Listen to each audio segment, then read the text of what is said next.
Firstly, I would like to thank the church, the pastor, the pastorate committee, and everybody involved in inviting me to give my testimony. Anita, thank you so much. As I was introduced, I come from a Hindu background. I never even expected I would be standing one day and even giving my testimony. So if I was to ask one of you to describe life in a single sentence, what would it be?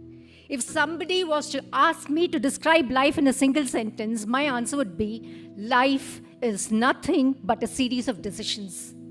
I repeat, according to me, life is nothing but a series of decisions. If life is a series of decisions, then the decision that I took at the age of 19 completely changed my life.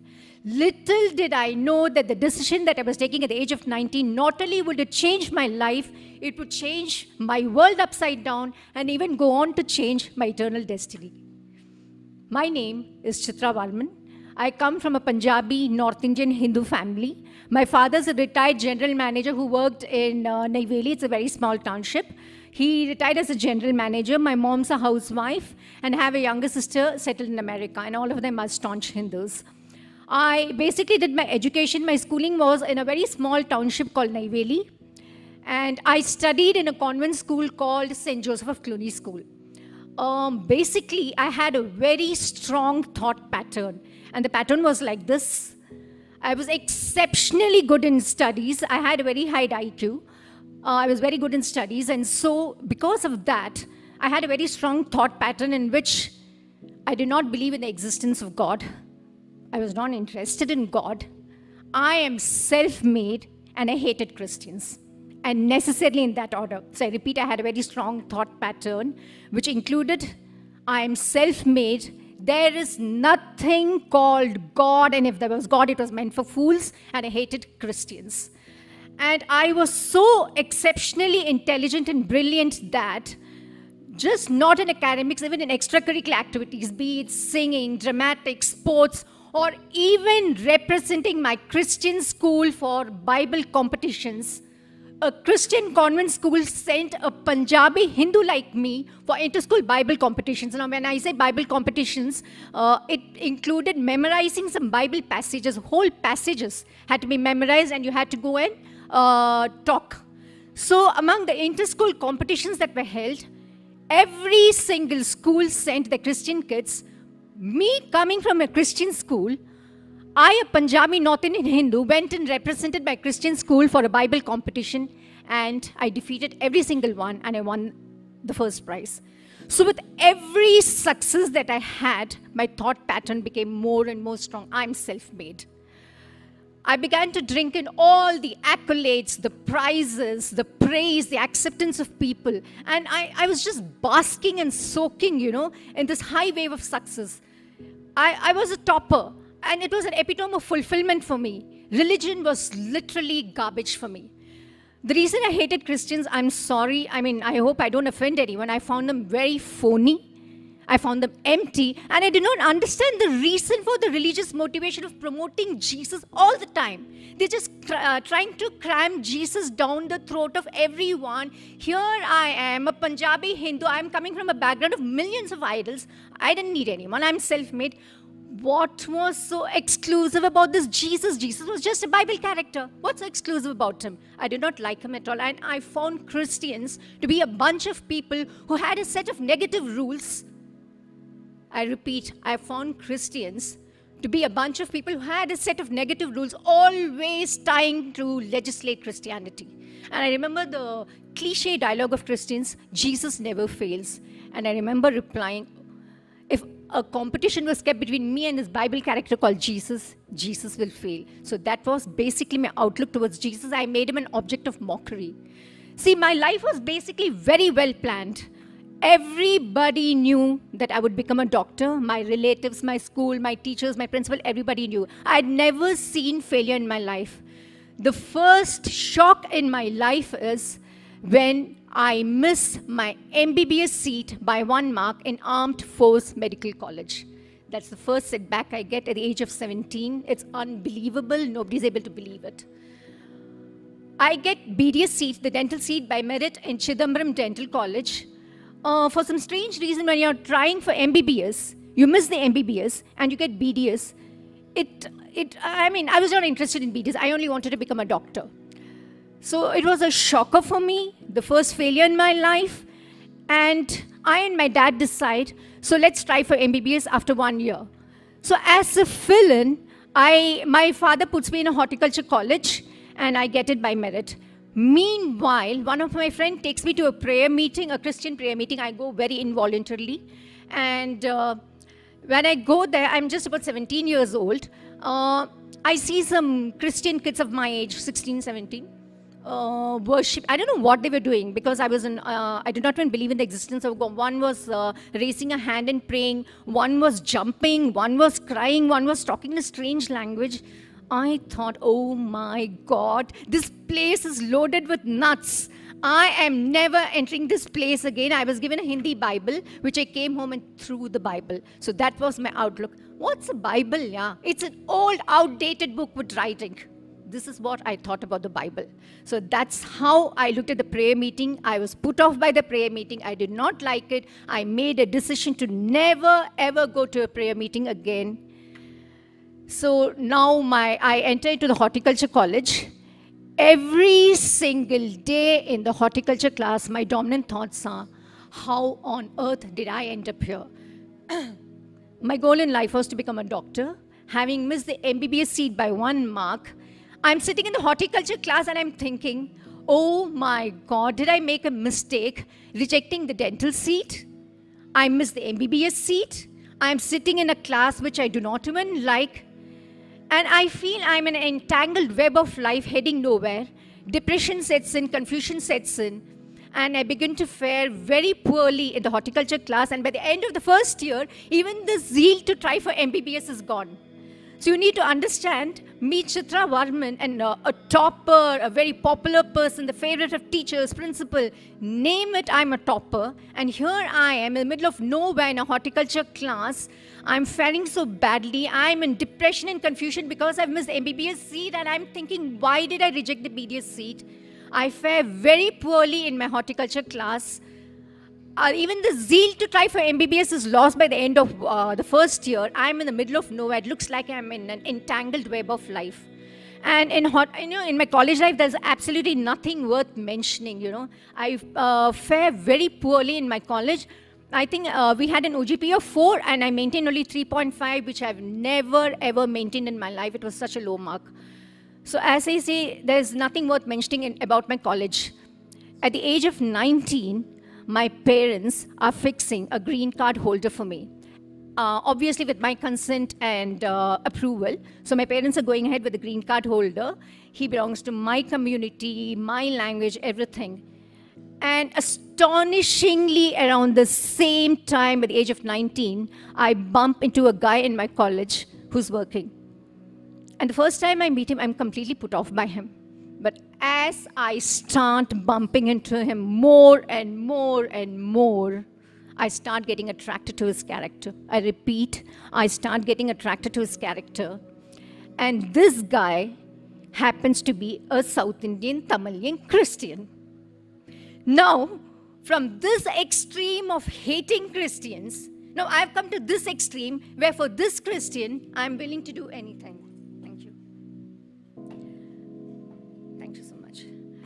And knowing fully well that I have an option of a green card holder in front of me, an option of going to America, an option of me leaving India once and for all, my lifestyle can change, everything can change.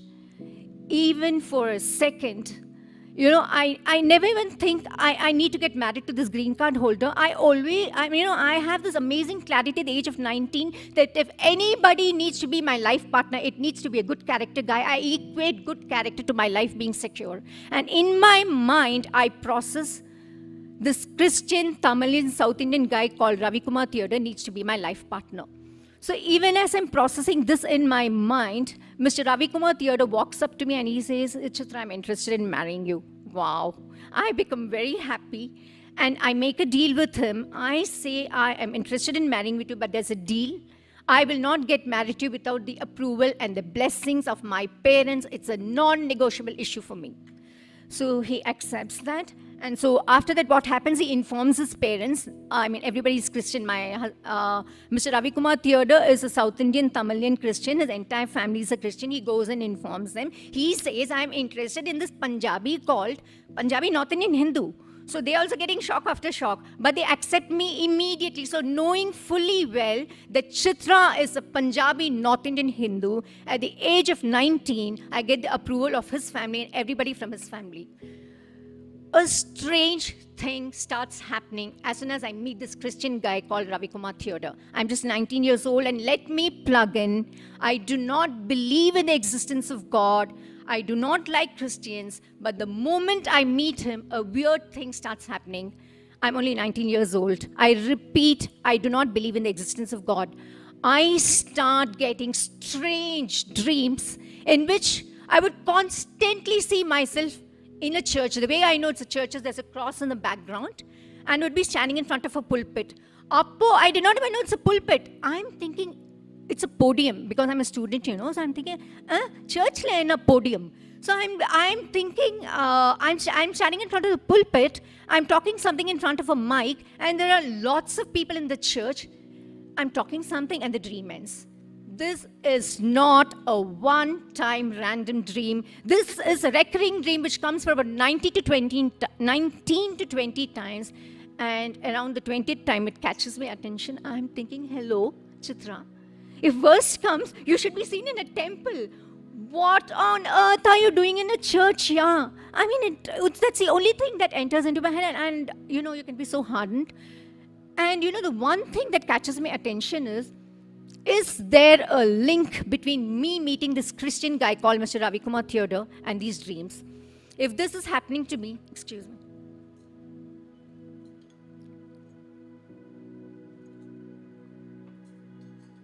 If this is happening to me, Mr. Ravi Kumar Theodore comes up with a brilliant idea. After having decided to marry me, he comes up with this amazing idea where he tells me he is going to ask his close friend called Abraham to pray and to ask God. I mean, I do not believe in the existence of God, and here is a guy in my life for whom Jesus is everything. His faith in Jesus is phenomenal. I mean, like, he is telling me he's going to ask his close friend called Abraham to pray to the God that I do not even believe exists to find out what God thinks about me and our marriage. Wow. What a combo. A North Indian Punjabi Hindu who does not believe in the existence of God, and here is a Tamil South Indian Christian for whom God is everything, Jesus is everything. So now Abraham fasts and prays to God. And this is what he comes up with. And this is the information that's given to Mr. Ravi Kumar Theodore, and Mr. Ravi Kumar Theodore passes on this information to me. Number one, God's grace is on Chitra. I did not even know what on earth grace meant. I did not know what was grace. He said God's grace is on Chitra. Number two, Chitra is in your life because of God. Number three, Chitra will get born again, she'll get saved. Number four, she'll preach the gospel. Number five, your marriage will not be held in the church. What do you think would be my reaction? It was, I just started laughing. It was like some melodrama. It's a melodramatic line from a cheap B-grade movie. I was not even interested. I do not even believe in the existence of God. And here is my husband telling me God is telling this about you. The only thing that I reacted for was, who cares whether I get married in a church or not? It's of no relevance to me. The most non-negotiable issue for me is I need to get married with the blessings of my parents and elders. Only that's important. Nothing else is important for me. Whatever those 5 points told by Abraham does not even touch me. It's like Teflon. It does not make any impact on me. I am not interested. I know what I need. I want to marry this guy. This is the man in my life. And I need to get married with the blessings and approval of my parents. That's it. That's my only goal. So after I finish my course, I go home. I end up home. And after I go home, I disclose the dreaded. I start, Daddy. There is this South Indian Tamil Christian guy whom I'm interested in marrying. My dad, stop it. Is this some kind of a joke? Here I am getting ready with a green card holder for you with your approval and consent. Is this some kind of a joke? I hope it's not a joke. And I'm telling, no, Danny, I'm serious. And even as this topic begins, the moment my mother hears this, my mom's health fails miserably. And after I disclose this to my parents, person after person starts coming from Mr. Ravi Kumar Theodore's home, his parents, he himself, his relatives, all of them are coming to convince my parents that we have to have this marriage and we like your daughter. People of same caste, community, religion, background, status, nationality, language end up in divorce. And here I am, a North Indian Punjabi Hindu with a different lifestyle, different background, and here is a South Indian Tamil Christian with a totally different lifestyle, totally different background. What were the chances of a marriage? It was disaster in the making, and I am talking about something 27 years back where love marriage was considered taboo and it was looked down upon. Despite my parents rejecting the entire household of Mr. Ravi Kumar Theodore, they keep on coming to my home. On one hand, they are not giving up. They are visiting my parents, trying to convince my parents. On the other hand, my relatives are trying to convince me, Chitra, all this happens in college, and it's just infatuation. You don't have to be so serious. Are you an idiot to reject this green card and holder and marry this Tamil South Indian Christian? Have you lost your mind? So his parents are trying to convince my parents in my home. My relatives are trying to convince me to marry the green card holder. The green card holder is after me, and I want to marry this guy with the approval of my parents. So this is the scenario in my home. And in the midst of all this, again I start seeing dream. But this time, the dreams that I see is I'm standing in a playground on a huge stage. Again, there's a cross in the background. I'm standing in front of a mic, and there are huge crowds of people in the playground, some sort of a stadium. This dream also I get for about 19 to 20 times, and I think, oh wow, this time the crowd is bigger. So that's the only thing that ministers to me. I mean, I'm not even interested. When no one is able to convince my dad about Mr. Ravi Kumar Theodore, I finally go up to Dad and I say, Daddy, listen, I am not going to get married without your blessings and approval, Daddy. I need you. I want your blessings. Make sure from me that I will not marry him without your consent, without your blessings. But we'll make a deal. I'm not going to marry anyone else. I'm going to stay single. Neither will I marry the guy you choose for me, nor will I marry this Ravi Kumar Theodore without your consent and without your blessing. So my father tells me, just tell me one thing, there is nothing common between you both. Nothing. This is disaster in the making. What about Christianity? What about his religion? Without even a second thought, I tell him, Daddy, I'll embrace him with his religion. I'll become a Christian. My father's totally shocked, looking the extent to which his daughter is willing to change herself. And let me plug in, the moment I said I'll become a Christian or embrace Mr. Ravi Kumar Theodore with his religion, I was not interested in Christianity. Nor was I interested in that Bible character called Jesus. My intent was to bring down the misunderstanding between us both and to make the marriage work, because I know every single person is saying this is disaster in the making and it is eventually going to fail. So my goal was not to lose out on this guy and to make the marriage work, and I think maybe embracing Christianity might bring down the misunderstandings. So seeing the seriousness, my dad calls up my to-be mother-in-law and he tells her, after meeting you all the more I'm convinced that my daughter will not adapt into your home, into your lifestyle, into your background, but simply because Chitra's adamant to marry your son, I am giving in for this marriage. I'm going to do everything. My daughter's even rejected the green card holder. She's bent upon marrying your son. I am going to do everything that is needed for this marriage. I'm going to give her financial stability in the form of 100 plus sovereigns of jewelry. I'll conduct a grand marriage. I'll give everything that is needed to make a home run. But there's a condition that I'm going to lay. We are not going to accept for a church marriage. Oh my God. The moment he said we are not going to accept for a church marriage, the first thing that strikes to me is, how on earth did Abraham know 10 months back that my dad, sitting in Neyveli, would not accept for a church marriage? What's going on here? Why am I being surrounded by a bunch of weirdos?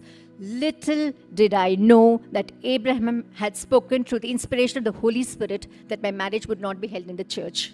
So my marriage is fixed for February 10, 1994. Now, since it's not going to be a church marriage, so what do?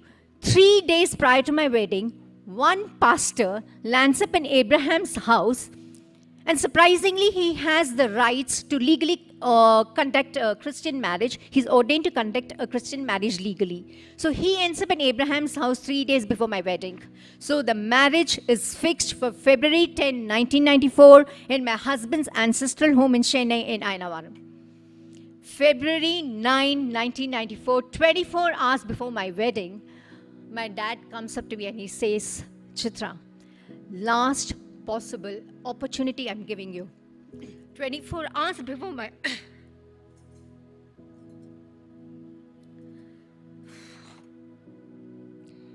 24 hours before my wedding, my dad comes up to me and he says, I'm giving you the last possible opportunity to reject this guy. And he tells me, this is disaster in the making, this is not going to work. And he tells me, this guy called Ravi Kumar Theodore is just physically attracted to you. He's going to dump you in 6 months or maximum 1 year. Listen to daddy. I cannot see your life being ruined. Why don't you embrace the green card holder? Your life is going to be better. This guy is just physically attracted to you. He's going to dump you. Listen to daddy. I cannot see your life being ruined. And I just hold his hand and I say, Daddy, stand by me. Don't ask me to choose between me and him. Between him and Mr. Ravi Kumar, between my father and Mr. Ravi Kumar Theodore. I need both of you. I want you to stand by me. So my father gets upset and he just walks off. You can just imagine 24 hours before my wedding when your own dad comes up to you and begs to you, don't get married. You can imagine the pressure that's mounting in the air.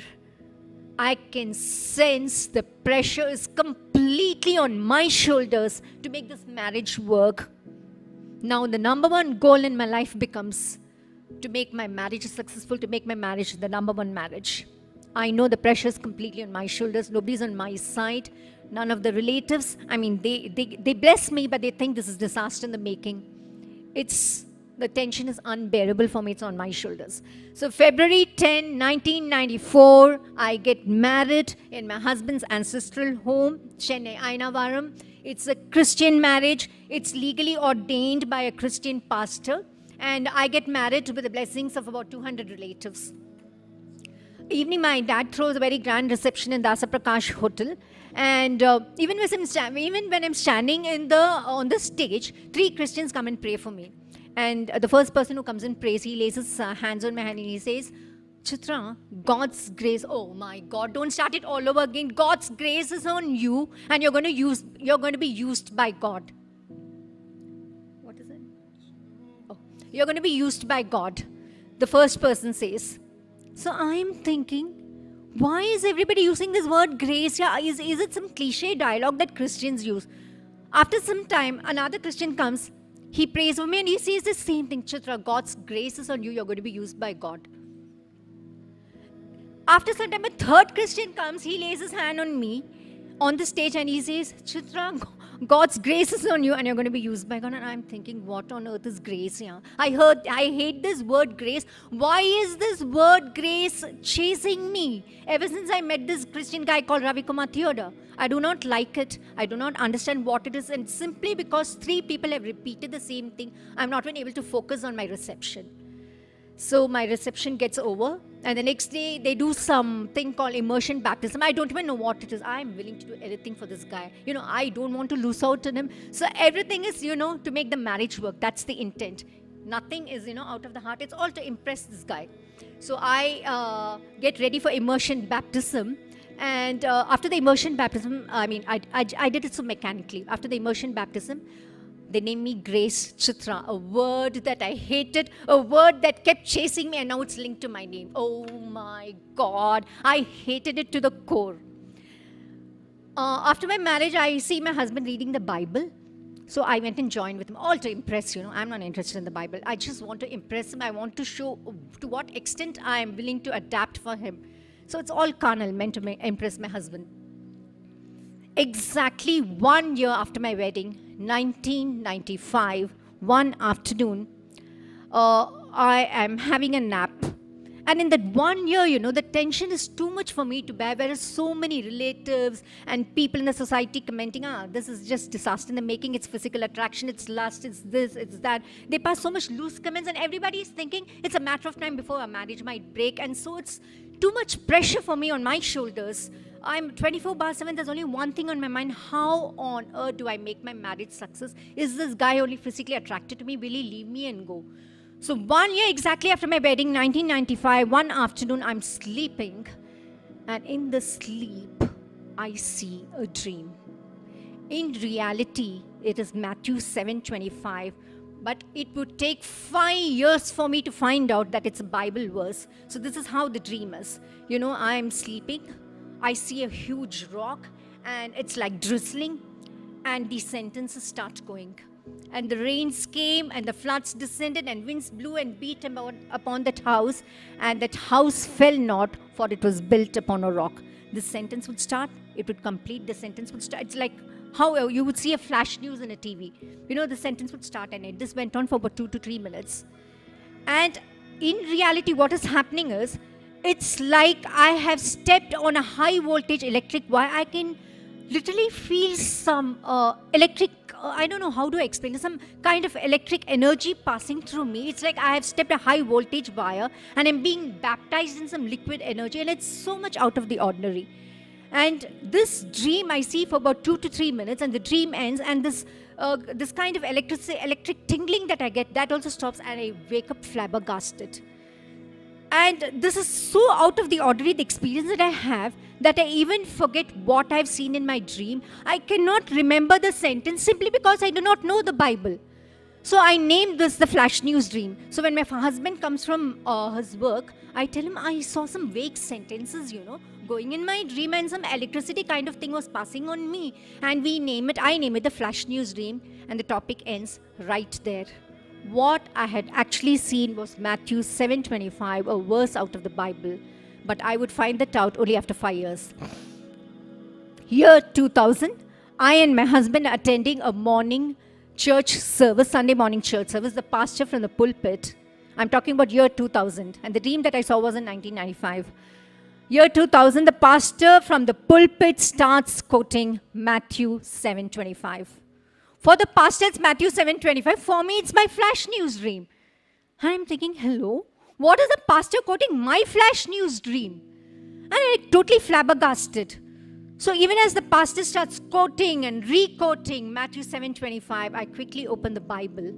And Matthew 7:25 turns out to be my flash news dream, or let's put it this way, the flash news dream turns out to be Matthew 7:25. I am in a state of shock. A complete Bible verse has come in my dream, and it's next to impossible simply because I do not know the Bible.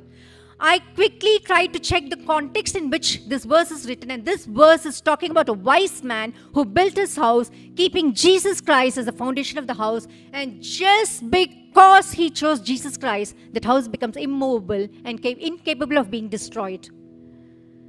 I am in a state of shock. No impossible things, a Bible verse, and the context is addressing the very issue I'm burdened with.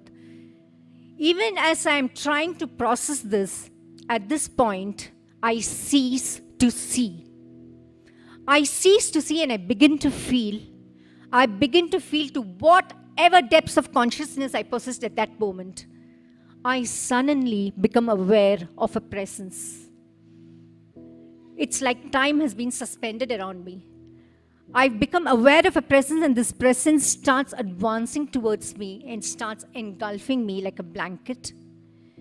And in the midst of this, I hear a voice that's literally echoing and telling me, come on, Chitra, choose me, Jesus, as the foundation of your house. Wait and watch how I build your home. I am in a state of shock. When Jesus reaches out to you, it just does not touch your body. It seeps through you and touches your innermost being. It touches your soul. I find myself voluntarily submitting to this awesome, awesome, awesome presence. I find my intellect, my snobbery, my pride, my ego, my so-called sophistication, everything just melting away in this presence. I who prided in being an intellectual agnostic, I who once said there is no God out there, and if there is one, it's up to him to prove himself to me. I'm not going in search of anyone.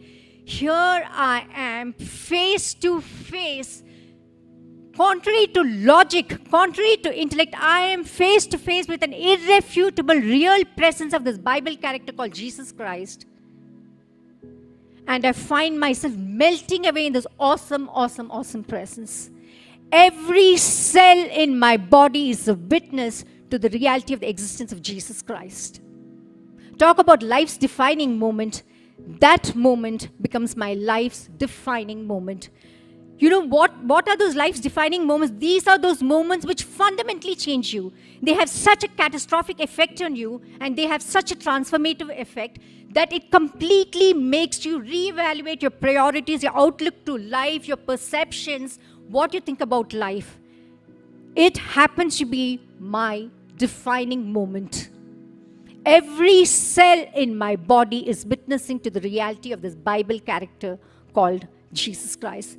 The immediate outcome is profound knowledge of the real presence of Jesus Christ, and the next outcome is stark, raw, primeval hunger to know who this Bible character called Jesus is. I make a decision in the church, I am going to know you. And let me plug in. My search was not for knowledge.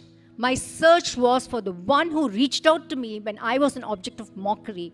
So I decide in that crowded Sunday morning church in Coimbatore to know who this Bible character called Jesus is, who touches me in such a way. And I go home and start reading the Bible. Bible has landed up in my hands several times before. This is not the first time I'm holding the Bible. What was a Bible? Yeah, an outdated book, dried ink, which has no relevance. I've thrown it so many times. When I got the Bible from the Hindi prayer meeting I attended, I threw it. I do not even know where it was. I did read the Bible after wedding. It was all carnal, meant to impress my husband. But now when I take the Bible is not dried ink on a piece of paper. The Bible is alive. Did I hear somebody saying, what are you saying? Bible is alive? 1 Corinthians 2:14 says the natural man cannot understand the things of the Spirit, their foolishness unto him, because they are spiritually discerned. As Jesus has put in John 6:63, the words that I speak unto you, they are spirit and they are life. Hebrews 4:12 says, the word of God is quick and powerful and sharper than any two-edged sword, piercing even to the dividing ascent of the soul and the spirit and the joints and the marrows, and is a discerner of the thought and the intents of the heart. The Bible is written for this. Of course, you use your brains. The scripture starts popping out of the Bible. My understanding about the Bible expands. The Bible is full of life. I'm so amazed with this newfound rock in my life called Jesus Christ. And I'm thinking, not bad, yeah. The invisible is on my side. This person, this Bible character called Jesus Christ, whom I've chosen as my rock, he's this invisible person, but he seems to be on my side more than the visible people around. Year 2005, I'm doing my household chores, and even as I'm doing my household chores, a random thought comes in my mind. Chitra, is there any use of you reading the Bible? And even as I'm thinking of this thought, I hear a voice replying, you shall be like a tree that is planted by the rivers of water, which bringeth forth its fruit in a season, whose leaves also shall not wither, and whatsoever he doeth shall prosper. Psalms 1:3. Oh my God, I'm totally zapped. I turn around and see, and I'm thinking, who is this replying to my thoughts? My first thought is my house haunted? Excuse me.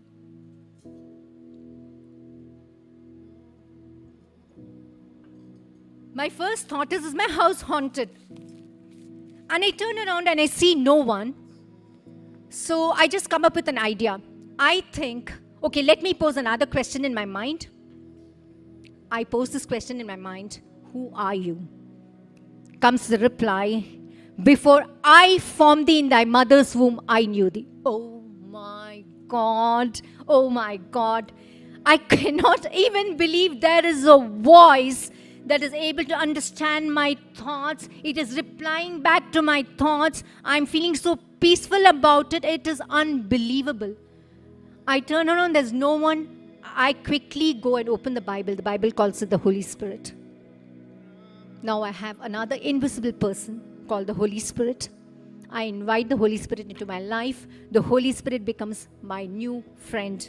So now I have two invisibles on my side, Jesus Christ, the rock, and the Holy Spirit. And from the get-go, the Holy Spirit becomes my best friend. I start building my relationship with Him through the Word. And in a matter of few days, I share such a vibrant relationship with the Holy Spirit that the Holy Spirit is more real to me than any visible person around, to the point where I start making full-fledged conversation with the Holy Spirit.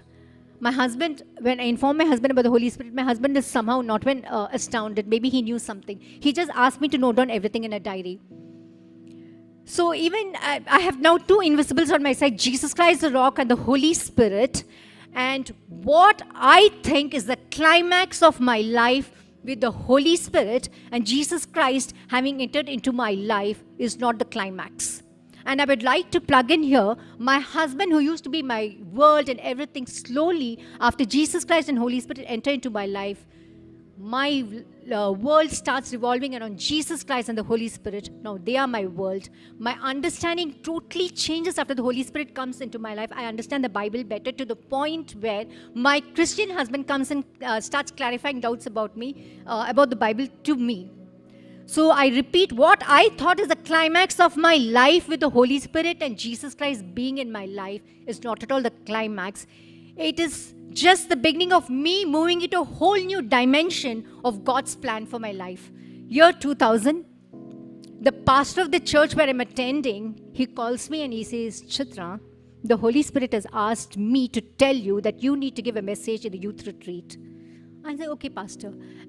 And the message is in Tamil, a language that I cannot read it and write. And that I'm talking about 2007. You can imagine how my Tamil should have been.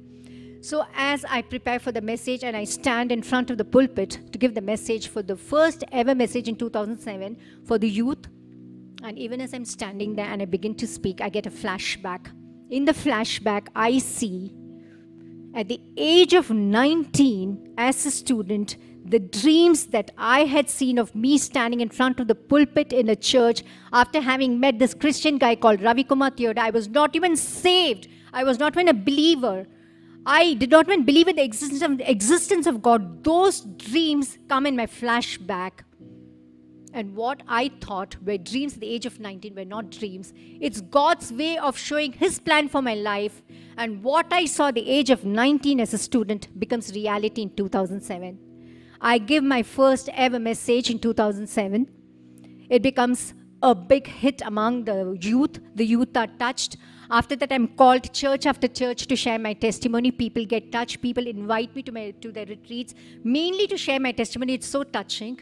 My point is an object of mockery once because of the kind of marriage.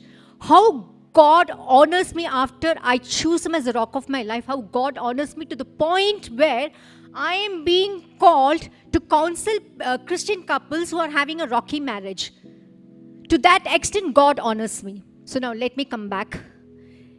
There may be things in your life that seem so disconnected. Let's take me itself for example. Me, having missed the MBBS seat by 1 mark, rejecting the BDS seat, rejecting the green card holder, choosing Mr. Ravi Kumar Theodore. All this seemed so disconnected and it was looking like I was getting entangled in a web. But God knew that it was Mr. Ravi Kumar Theodore would be the instrument through which I would be saved.